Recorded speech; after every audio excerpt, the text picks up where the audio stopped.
Hello everyone, welcome to my channel Middleware Technologies. Today we'll be looking at how we can restrict access to HTTP methods in Apache HTTP server.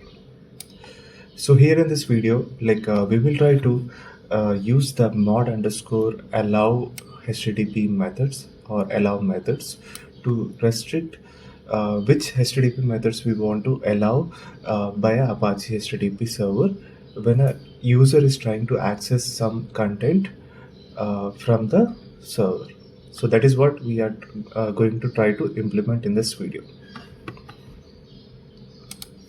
So coming to my test environment, I have a Fedora 41 server, on top of which I have Apache HTTPD server installed with the following version. So let us try to understand what exactly is mod underscore allow methods. So this module basically plays a very important role in restricting the HTTPD methods that are allowed by a HTTP server. So it is a very good thing, or it is as a security best practice. We should only allow the methods that are required by a web application. So let's say if you have implemented a web application that is a static content website, so you just need to enable the get method, which is used to retrieve the content from the website. But let's say if you have a web application which has some which has some forms which require some data to be inputted, like we can use a, a web application that requires access to both get and post. So that is how, you need to ensure that only the required methods are allowed in a web application if when you try to access it from the end user. And it is a good practice to not allow all the methods, because there are some methods which provide information about your server, and which is not a good idea if we are exposing those methods. So that is why it is a good practice to allow only methods that are required by you or the web application. We should refrain from allowing any methods which is not needed by application, so that we reduce the attack surface on the Apache HTTP server. So this is the main reason why we should allow only the required methods. Also, there are some HTTP methods that should be disabled by default on a web server, or should be restricted access by using access control mechanisms available for use. So in case you have some methods which you do not want to disable but still want to use it, you need to ensure that they are only accessed using a particular users, or with some authentication mechanism or access control mechanism in place. So this is what the mod underscore allow method is used for. Now let us go into our procedure to implement this. So as a first step, we need to ensure that the Apache HTTP server is installed and running. So for this, what we are going to do is we will first ensure that the Apache HTTP server package is installed. So we can go to the server and do rpm-qa grep httpd. So this will provide us with the httpd package that is installed.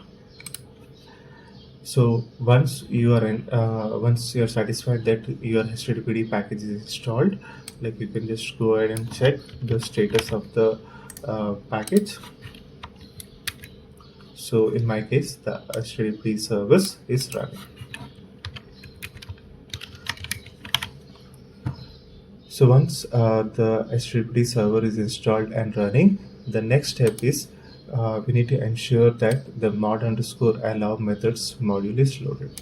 So by default, in a HTTP package that is installed on Fedora OS, the mod underscore allow method module is loaded from 00-base config. So you can validate it using the following configuration, following command. So here, like what we are doing is we are trying to uh, read the file, base.conf file, uh, wherein the mod underscore allow method is loaded. So we are just grabbing for that content, and you can see that module is loaded in that configuration. And this configuration, like config modules, is already loaded in the default http.conf file. So once you're satisfied that your module is enabled in the configuration, like we can validate it by listing all the dynamic modules that are loaded by running the below command. So we need to just ensure that it is actually getting loaded using the following command, that is httpd-m, which shows all the loaded modules. So here you can see the allow underscore method is loaded. Now let us go to our next step, that is create and update the configuration file. So here, like what we are going to do is we are going to create a new file named allow methods in etc httpd connect.t, which is a configuration folder which is like included by default in the default httpd.connect file.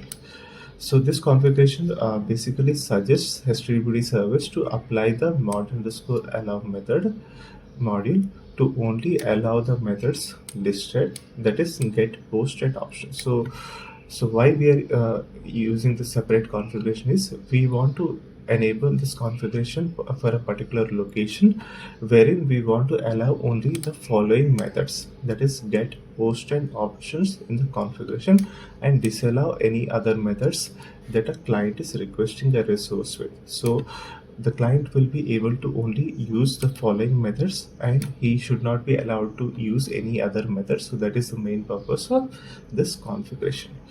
Also, we are using Apache proxy pass modules to forward the request to the backend Node.js server where the JavaScript is running. So for this demo, like what we are going to do is we are going to create a JavaScript file which we will be launching as a, using the Node.js server, which will act as a backend. And from the front end, that is the Apache HTTP server, we are going to do a post request to the backend service. So that is why like we are using this proxy pass. So this is the configuration that you need to create on your end. So let me show you that configuration. So you can see like this is the sorry, let me update this one. So for now, let us put trace enable as, we will disable this one, and the location will be allow. So let us see, and this is going to be the proxy pass request, wherein our request for this context is going to be forwarded to this JavaScript in the backend.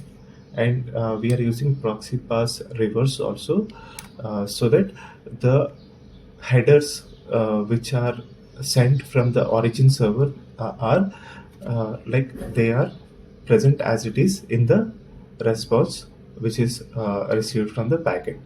So that is why like we're using the proxy pass reverse. So let me save this file and clear my screen. So now that we have our configuration ready, the next step is step 4, create static content. So here in this step, like what we are going to do is we are first going to create a basic HTML page which will accept an input of the OTP length which we want to generate. So let's say if you want to generate a OTP number of 4, like we need to provide an input as 4. If you want to provide generate a OTP length of 7, we need to provide an input of 7. So this input is captured from the HTML and it is sent to the get. So it is sent to the generate OTP JavaScript file which is running in the background. So this OTP number is going to be generated by this script based on the input that has been provided by this HTML. So as you can see, so this is a very basic file. So here, like, we are using this form wherein it is going to send a post request to the following JavaScript file, and we are in this form we are capturing the OTP length. So once that OTP length has been captured, we are sending that response, that input into the backend server, and this is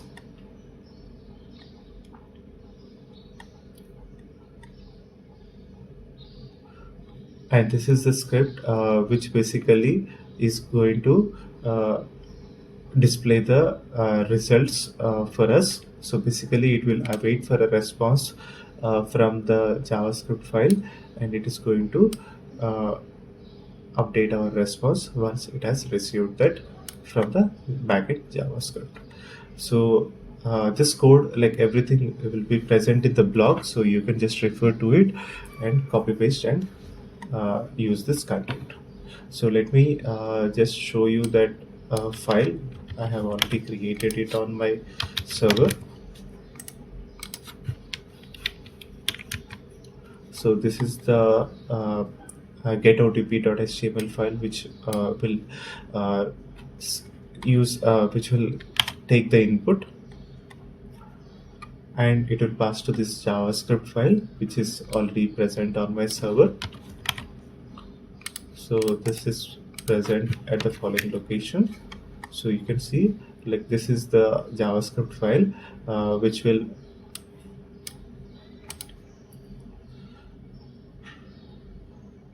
take the length input, and it will generate that OTP. So this is the basic, like, it is this is a request where it is received, and it is going to call the generate OTP. This is a function that is generate OTP with the length that we have received in the content body, and it is going to generate the OTP number, and it will set the results. So once you have these files ready, so the next thing that we need to do is, first you need to ensure that the Node.js package is installed on the server. So you need to install the Node.js package, and along with that we are installing this SQLite package also that is needed for this demo.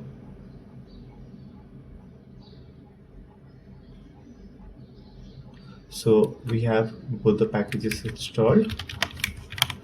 So once you are satisfied that you have the required packages installed for running the Node.js server, like wherever that JavaScript file is created, you just need to run node with that JavaScript file name, so that the server will be running in the background with that JavaScript. So this is the location where that JavaScript file is running.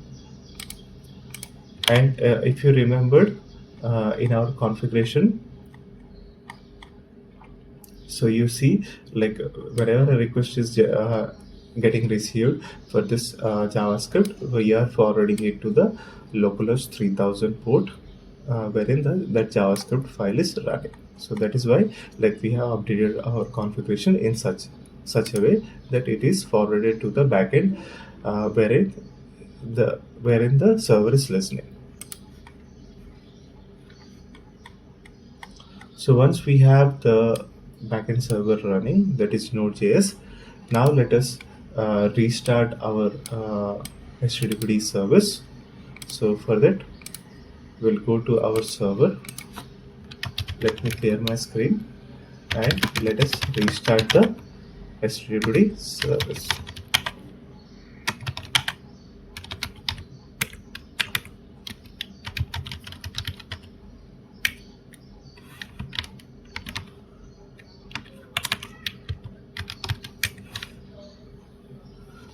So now, like, we have updated our configuration and we have restarted our service. So the next step, that is step 6, is validating the allowed methods. So here let us first try to access the get OTP HTML page.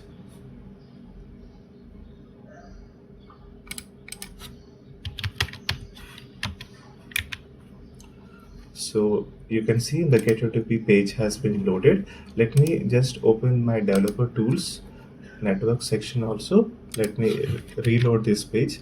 So you can see that the get OTP HTTP HTML is a get request.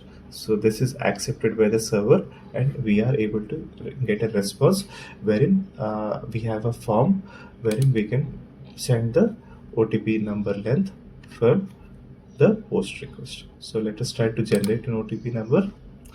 So you can see it has generated an OTP of the following number. And so if you see the request, so there is a post request that has been sent to the backend. So it is trying to send the post request to the following URL, and in the backend, that is Apache HTTP server is going to forward that request to the backend server, which is running on the Node.js. So once it has processed your request, we are sending the response back, and here we get to see the updated HTML page with the response content. So this is how you will be uh, allowed to make only the methods that are required by your application to be allowed in the Apache HTTP server configuration. Now, so we have seen the base page. We have tried to generate the OTP with the specified length, which triggers a post request to the generate OTP.javascript file, and this generates the OTP number and response back. So we have seen all this scenario. But let's say if you try to disable the post method in the configuration, the proxy pass request will not be triggered, as the post method itself is not allowed when we try to submit it from the form. So now what we are going to do is we are going to update this configuration to only allow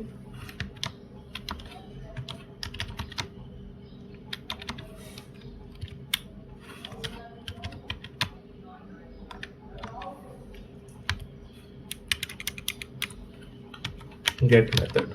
So we are just allowing the get method. Now let me restart the service. Now let us try to reload the application. So here, like the get OTP.html is accepted by the Apache HTTP servers. Now let us try to input 4, or let's say we want to generate OTP number for 7. So you can see the generate OTP.javascript file is unable to serve the request because the post method is not allowed. So this is how you will be able to restrict access to your Apache HTTP server to only only allow particular methods in the request. So now we have seen how we can restrict access to the methods, uh, only the allowed methods. But there is one method which is not which is not restricted by this method, that is trace. So for that, so we have seen this scenario wherein the post method is not allowed, and we have got this error. So now for disabling the trace method, we should use the trace enable directive to disable it as shown below. So we need to use this trace enable as off so that tracing is disabled on the server. So now let me do this trace enable. So here we are disabling the trace. Now let me restart the service. Now if you see, So how we can validate whether the trace is enabled or disabled? So we can do one thing. So once you restart the HTTPD service, and uh, we can try to check the allowed methods using the following curl command. Okay. uh, we just need to note that get head methods are treated as equal. So by default, when get is enabled, like you will see that head method is also enabled. So let me try to now use this method.